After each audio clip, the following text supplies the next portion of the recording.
লোভী লোক মনোমত বল আৰ তাৰ পাছতে স্বৰ্গ মৈত্য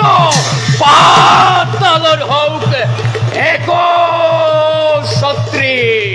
ঈশ্বৰ ঈশ্বৰ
মন্ত্ৰীবৰ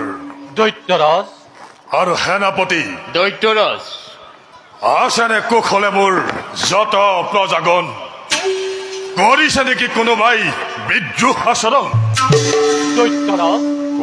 আপোনাৰ সুশাসনত সুখী আজি সকলোটি প্ৰজা কৰা নাই কোনেও বিদ্ৰোহ আচৰণ বেছ বাৰু সেনাপতি দৈত্যৰাজ কোৱাচোন বহি শত্ৰুৱে আক্ৰমিব খোজে নেকি আমাৰ ৰাজ্য দৈত্যৰাজ শুনিলেই আপোনাৰ নাম থৰে থৰে কম্পে ভাৰতৰ লক্ষ লক্ষ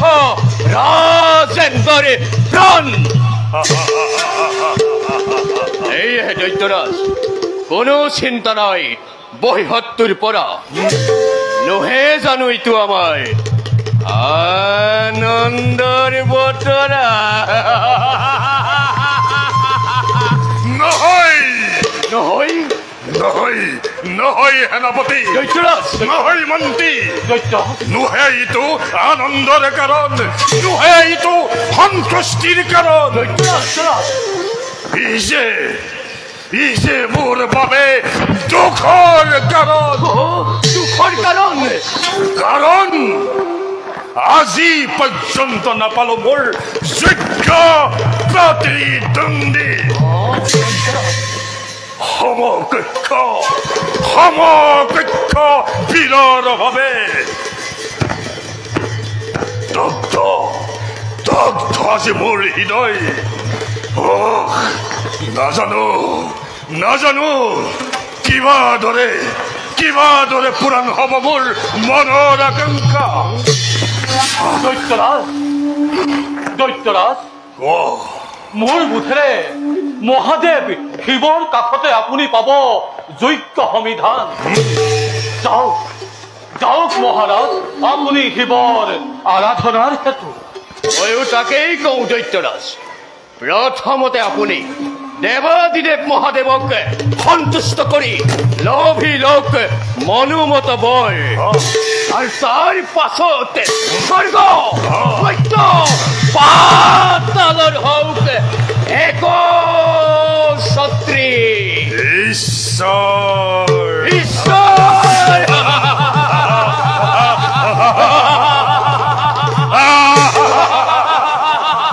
জয় দৈত্যৰাজ বাৰাখুৰৰ জয় দৈত্যৰাজ বাৰাখুৰৰ জয়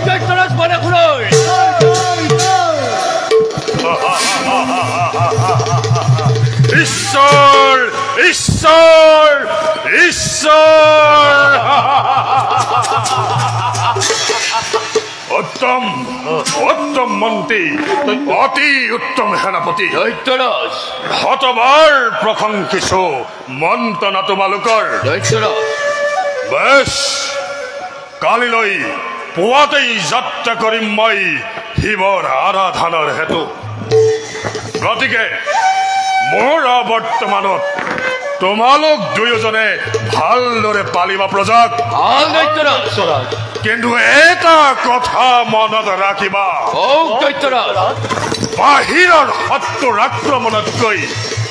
ৰাজ্যৰ ভিতৰৰ অশান্তিয়ে ৰাজশক্তিক দুৰ্বল কৰে দৈত্যৰাজ আৰু এই অশান্তি দূৰ কৰিবলৈ আমি সদায় চেষ্টা কৰিব লাগিব ভাল দৈত্যৰাজ এতিয়া বলা